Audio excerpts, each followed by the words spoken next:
Hi friends, అందరికీ కమ్మటి సొరకాయ పాయసం చేద్దాం రండి. మీ అందరికీ ఎంతమందికి ఇష్టమో కామెంట్ పెట్టండి, లైక్ చేయండి. మనకి ముందుగా సొరకాయ పాయసానికి కావాల్సింది లేత సొరకాయ. లేతకాయ తీసుకున్నాను. పైన పీల్ తీసేసి చిన్న సైజు గిట్టర్తో అయితే చిన్నగా తురుముకున్నాను అనమాట.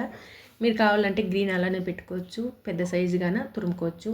లోపల విత్తనాలు ఉంటే కినా సైడ్ తోటి తురిమేసుకొని మధ్యలోది తురమాల్సిన అవసరం లేదు, గట్టిగా ఉంటుంది కాబట్టి.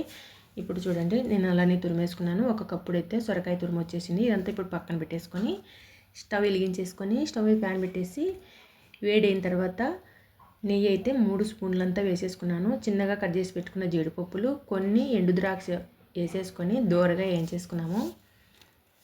ఇప్పుడు ఇవి దోరగా అయిన తర్వాత పక్కకు తీసేసుకొని చూడండి, ఈ కలర్ వచ్చేసాలన్నమాట. చూడ్డానికి తినడానికి కూడా చాలా బాగుంటుంది అనమాట కలర్ కూడా.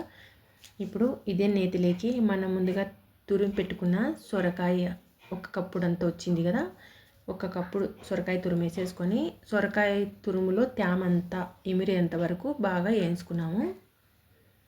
చూడండి, బాగా వేగింది కదా. ఇప్పుడు ఒక హాఫ్ లీటర్ అయితే నేను గట్టి పాలు తీసుకున్నాను. మీకు కావాలంటే గిన కొద్దిగా సలపన కావాలంటే గిన మీరు ఇంకో కొన్ని 1/4 లీటర్కి అట్లయినా పోసుకోవచ్చు అనమాట. నేనైతే హాఫ్ లీటరే తీసుకున్నాను. ఇప్పుడు ఈ పాలన్నీ పొంగు పట్టేంత వరకు ఇలా ఉడకనిచ్చి మనం ముందుగా నానబెట్టుకున్న 4 గంటల పాటు పెట్టుకున్న సగ్గుబియ్యము హాఫ్ కప్పు వేసేసుకొని బాగా ఉడకనిచ్చుకోవాలి. మనం ముందే పంచదార అయితే వేసుకోకూడదు. పంచదార వేసుకుంటే గిన సగ్గుబియ్యం అనేటివి ఉడకవన్నమాట. చూడండి, బాగా దగ్గర పడింది. సొరకాయ సగ్గుబియ్యము బాగా ఉడికిపోయినాయి అనమాట. పంచదార ఇష్టం లేని వాళ్ళు బెల్లమైనా వాడచ్చు. పంచదార కొంతమంది షుగర్ ఉండేవాళ్ళు తినరు కదా, బెల్లమైనా వాడచ్చు అనమాట. నేనైతే గిన పంచదారనే వాడుతున్నాను. పంచదార అయితే 1/4 కప్పు వరకు తీసుకున్నాను. చూడండి, పంచదార అంతా బాగా కరిగేంత వరకు తిప్పేసుకొని కొద్దిసేపు అలా ఉడికించుకున్నాము.